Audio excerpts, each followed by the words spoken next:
Clients will play this mystery game where they'll say, Dennis, I want to hop on a call. And I'm happy to hop on a call, but I want to know, like, what is it for? Because if it involves like whoever or it's some issue, I want to make sure we solve that issue.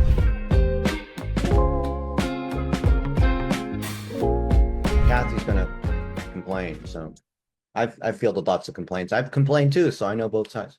You keep doing your thing. You're moving, right? No, I'm still. I haven't left yet.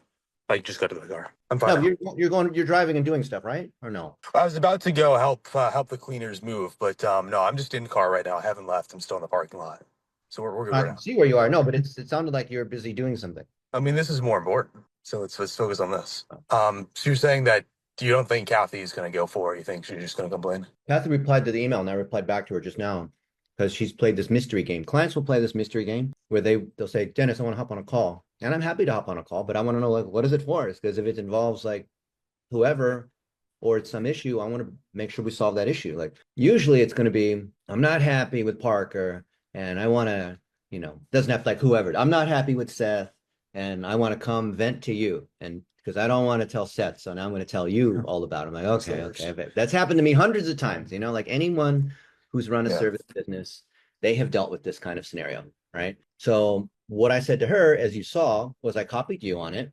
And I said, well, I'd love to know what it is. If they're not happy, or if you're not happy, then, we want to solve it. And if Parker messed up, then, let us know, right? We're all humans. We all do the best we can. Digital marketing is just like, selling concrete supplies or doing whatever you do is not a perfect thing. And there's humans that are involved. And I don't think anything's intentional. Maybe we forgot something. Maybe we did something you didn't like, or maybe, let us know, right? Don't play this mystery game, right? And I know they do it out of like being polite. So that's usually what happens. Yeah. But in this case, after going back and forth 5 times, she replied 10 minutes ago saying, well, actually, it has to do with Marco. It's something, confidential with Marco, and it's nothing to do with Parker. Very happy with Parker and all this, but Parker can come if he wants. I'm like, oh, okay. Well, in that case, let's meet. But what I don't want to tell clients, but I'll tell all of our people, is we have this thing called the meetings checklist. And it's very simple. It's what do you do before, during, and after a meeting? Those 3 parts. Because people will just have meetings for no reason and they'll waste all this time. Like they have these weekly status meetings. That's like the biggest waste in corporate America are these weekly status meetings where everyone gets together on Monday or Friday. That's when they usually like to have these things. And then they worship the boss, right? It's like kiss the ring, right?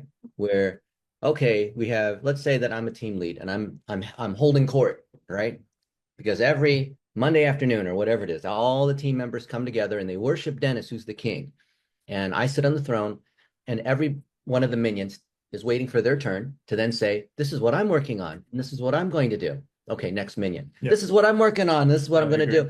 And that sends all kinds of repercussion, avalanche, snowball signals because it says the manager doesn't know how to manage because they're so lazy that they need to have everyone sitting here at the same time while Seth Jordan gives his update. And what happens is because everyone realizes after like 2 or 3 weeks of this, they're like, okay, I have to attend this meeting. So I'll just attend. But meanwhile, I'll just have it on playing in the background while I'm like actually doing work. And I'm gonna wait for my turn. Oh, it's my turn. Okay, let me tell you. Here's my status and here's what I'm doing. Okay, I'm done. And then I go back to. So it's what it really ends up being in most corporations is a live status sharing where nobody's paying an attention. It's just it's a mass one-on-one with the boss to give the boss an update. The queen bee wants to hear what's going on. And the ants, they don't care because they're ants and they're on salary. And why do they're not held accountable? They don't need to be effective with their time. And they just want to sound busy. Yeah, and if you're supposed to, and then they put in their end of day report, attended the weekly status meeting. And then the weekly status meeting will be like 2 hours long because no one has any idea. There's no agenda. There's no clear reason. There's no clear purpose for anyone to be there. Just like in any communication, there has to be a clear reason, a clear thing we're trying to do. Otherwise, we're just wasting time. Yeah, it's kind of the same thing in college during COVID with like the Zoom meetings. It's like the exact same thing with corporate America. Yeah. Exactly, you know what I'm talking about? Mm-hmm. It's like just yeah. Well, All Source. I mean, they were one of the first clients we got kind of in the first half of last year that kind of for more or less were training wheels for us. Roy, like I want to see them win, but at the same time, if they're going to eat into our time with other clients, listen, Parker. Roy Madison is joining. Hey, can you hear us? See us? There you go. We've got a whole contingent. Oh, Aaron's helping us get close. But I'm just here to help Kathy remember, Okay. but I'm 60, so I'll remember as good as 60 can remember. What kind are we in today? Take a guess. There's an ocean outside Oh, where all like the models and celebrities like to hang out. in California? No, it's the other side. New York? Well, there's beaches in this one. Hmm. It's like the home of Art Deco. And Versace has a mansion here, and he was assassinated right in front of all the celebrities and gangbang people. It's Really? also the capital of South and Central America. Colombia? I don't even know. It's in I'm America. South America. There's a show, a famous TV show where Don what's his face in something Vice. Miami Vice. Yeah, Miami. You're in Miami. yeah. Well, thanks for taking the time to meet with us because we value your opinion. And that's why we're meeting because we kind of just don't really know how to handle this situation because it kind of threw us off. Okay. So I'll let Kathy kind of explain, but it's not to talk anyone- about anybody or it's not to be negative. It's just, Right. hey, where do we go from here? Right. So Marco had sent us a text message asking if we were going to the World of Concrete, that he was sponsoring a coding launch event Right. dinner, Yeah. of which Roy and Jeff said they would be coming. And throughout the conversations, he wanted to know other customers of ours that would be attending. So we had given him names. Okay. During that time, Marco had even contacted Andrea and us, myself in the office here, wondering, hey, I haven't been able to get a hold of these people. Can you help me get a hold of them to attend this coding launch event? And then on the Saturday before World of Concrete, Marco sends us a text message and said they had a lot more response, that they were going to, it was going to be sponsored by Cimarron, which is a direct competitor of ours. Oh, right. Why would you invite people to a thing where your competitors are? Yeah. Right. Marco said it was no big deal. He wanted Roy and Jeff to come anyway. And then the day of the event, Marco, was, I don't think it's a good idea for you to be there to be ruffling feathers. And we didn't know how many, if any, of our customers were still going to be there. So Roy and Jeff says, well, we'll respect your wishes. We won't show up. So Marco told you not to come at the last minute. Yep. That's kind of awkward, huh? Yeah, he didn't want to ruffle feathers with Cimarron, who is, Okay. yeah. And, it's just like, we That's just a bad look. we had a good relationship with Marco. He was doing good work. And then, to invite our customers that we've been passing along Marco's information to just hand them over, we don't know what the conversation was because of course we weren't there at that Cimarron coding launch dinner. That's just, yeah, what if I look at that just doesn't make any sense. Like if like Kathy, if I'm you and Marco says, hey, okay, we both serve concrete coating companies. And then all of a sudden, Cimarron, when did he first send that, tell you to, can you send the customer list? When did that happen? Well, You got it all printed out and everything. yeah, Well, I have all the Well, messages just so yeah. that we didn't miss anything. So on Okay. January 2nd, he was asking for a customer down in Texas. Okay. And, and then he was asking about another customer that we were working with down in Texas. He wanted to touch base with him. And we said, well, we're meeting with him right now. We had gone to Texas, my husband and I. So Right. he had like 4 of our customer names trying to get them to come to this coding launch event that was then sponsored by Cimarron. Well, Right. I know that at first, and Right. because we've been giving his name out to our contractors, we didn't think anything of it, because why Yeah. should We had Right. no idea that he was working for Cimarron too until we got the text stating that they were sponsoring. And then we called Marco and we questioned him on it. When did you start working with Cimarron? About a year ago. Because when we had first talked to him, he said he didn't have any other coatings distributor Hmm. that he was working for. All right. Well, I think I know what's going on because I have a little more context. So Marco, I know, has gone out to the trainings with Cimarron in the last couple of years. I don't think he was working with them, but he was, speaking at their conference. And of course, it made sense for him because that's how he got more companies for his marketing agency, right? Just like working with you for obvious reasons, right? Which is why he'd want you to send more customers of yours. He was spending all this money on a booth at World of Concrete, and he wanted to have a dinner, which is, what you want to have, and just invite existing customers. So initially, I think he had 20 existing customers, and he wanted to have it at Fogo de Chão, which is the place, we've gone to many times, the Brazilian meat. And then he said, you know what, why don't we just add, this was like December. So he said, well, why don't we open up to any concrete coating company at the World of Concrete, and that way these potential customers could meet existing customers, and then they could sort of talk amongst themselves, but keep it like this low key thing where it's a dinner and they can all just kind of meet each other, not a timeshare sales presentation or something like that.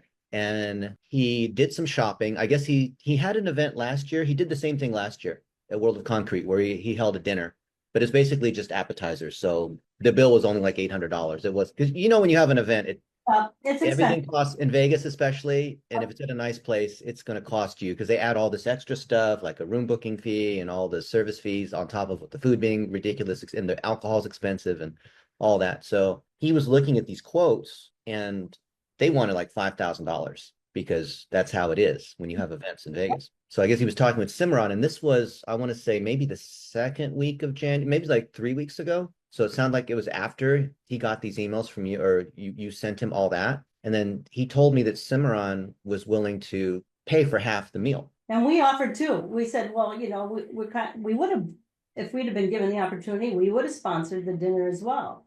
Yeah. So I think maybe he was so busy. I mean, I can't speak for him, but I'll give him a call in just a minute and say, hey, buddy, what this doesn't appear right. What do you see what's going on here? How do we make it right? Because relationships and reputation are everything. And so we can't afford for stuff like this, right? Maybe there's some other detail, but this doesn't seem right to me. And Roy and Jeff did meet with them after the day on Friday before they flew out, and Marco says, well, are we right now? Are we all good? And they go, no, Kathy's the other partner. You should try to give her a call on Monday and kind of explain everything. Well, I didn't get a call. Yeah. Yeah, that's not good. And that's why I wanted to talk with you, Dennis, because, we value your insight. We didn't want to read too much into this, but I don't know, we just felt like we were kind of a little bit betrayed. It was kind of like a bait and switch and didn't find out about it. And here we're sending our contractors. And like I say, we weren't there. We don't know how many people, if any of our contractors did show up. Yeah. But I know he's reaching out to our contractors, and if he is working for Cimarron, can he do so objectively without passing some of our we've hooked up some pretty big fish, and without pushing Cimarron to them, hey, I work with another company too. I think another thing that threw us off was at one point in the texting to Roy, he said, why don't you just sell Cimarron's products? Which we were like, okay, that don't even make sense. Why would you even ask us that? You know who we are? Yeah. So there's just so much confusion and what happened in like a 2-week span that we truly just didn't know how to proceed. And because you were the one who referred and it was such a good experience until then, we wanted to talk through you and just. Yeah, so to be clear, I hear what you're saying. I agree. This is on me. Just to be like the elephant in the room, this is on me. Because it's based on my reputation. You're trusting me. Right, we're trusting you. That's why we wanted to speak with you about it. Because this does reflect a little bit on you because it is somebody you're referring, and that's why I didn't want to get too many people involved because I wanted you to directly know and then you make a decision from there how you would like to handle it. Yeah. So I'll have a one-on-one call with Marco because yes, we do. We absolutely do. But what was that? Sorry. Parker. Yeah. So it had nothing to do with Parker. No. It's just that it's hard to start throwing names out because we don't want to be that company who throws anybody under the bus. And that's where the confidentiality came in because we don't want to get anybody into trouble or talked about, Yeah. No, that's like the good old-fashioned Wisconsin, Minnesota, be polite, don't want to offend anybody, but then again, we have this issue. So you guys are going about it the right way. I think the world of Marco, which is like why I coach him and other folks. And these kids, they're bright, but sometimes they run a little fast or they forget they cut corners. Not that like they're trying to betray you or take your customers over to I don't think it's like Marco's plotting evil for you, right? But it's just not a good look where this thing happened and he didn't follow up and talk to you on Monday or whatever. I mean, I figured it's not an excuse, but we all have things and we don't forget to follow up. So I will take this on me to figure out what happened, resolve it, talk to Marco and see what he thinks about this. Because I think if I sit down with him and say, hey, I totally get like you're aggressively trying to get more customers and you're doing the sponsorship thing and doing this dinner, which is get more customers and asking your partners to try to like I get it. That's cool. You're growing, I love business people who are aggressively wanting to grow, but at the same time you have to balance the other side. So And like I said, we have four that we had given him big names, to go to him, trying to aggressively get him more business as well. And it just kind of put a little hiccup in and we just didn't know how to proceed. So let's say that, I have a sit down with Marco and he realizes, dude, I messed up. Like this, I didn't mean this, but I see how this looks. What kinds of things do you think he could do to make it right? Well, I'd kind of like to know, the relationship with Cimarron, I mean, he did say that he's doing Facebook marketing for them out of Florida. Yeah. Because we asked him that, and I want to have that conversation that, to create that level of trust again, I guess. I think because we know that he has all of our leads, so he has all of our lead information. So Right. Because of what happened, it's easy to let our minds wander and go, well, is he passing those on to that? Not saying he is, but because of the chain of events that happened and how Roy was feeling at Yeah. the concrete when he was busy, trying to make his own contacts. Yeah. It's hard for us to not let our minds wander and go, okay, Yeah. Especially when there's not enough communication, because then you fill in the gap. So really, if there was more communication, maybe there's some misunderstanding. Maybe it's like only for Florida that he's doing stuff for Cimarron. I don't know. It sounds like maybe there's something else we don't know that we need to find out, but he didn't communicate that, which then anyone can jump to these conclusions, like you said. Right. Yeah, and I think when we first started with Marco was more hands-on, but I think as he grows, of course, we see Facebook and he's doing a lot of traveling and stuff. You kind of feel like you're pushed off to someone else now, which understandable as he grows, but then you still have your pulse on every move of your team. Absolutely. And that's what we recognize with you. You still have a pulse on everything that's happening. And I think we kind of feel like maybe Mark lost that little bit of pulse on what his team is doing. Do you follow I see a little bit of that. I mean, we see a lot of his customers and a lot of them, they came because I referred them just like you guys did. So like for me, I'm still involved because I feel a level of obligation that, fine, I make the recommendation. I know they're good, but I don't know, maybe I'm like micromanaging, but I also want to make sure that we're doing good work because whatever work other people do, if it's not good, then it makes me look bad. Right, exactly. And you're doing an amazing job. So thank you. Appreciate you guys. Yeah, I work very hard. People don't know this, but I actually work really hard. I know.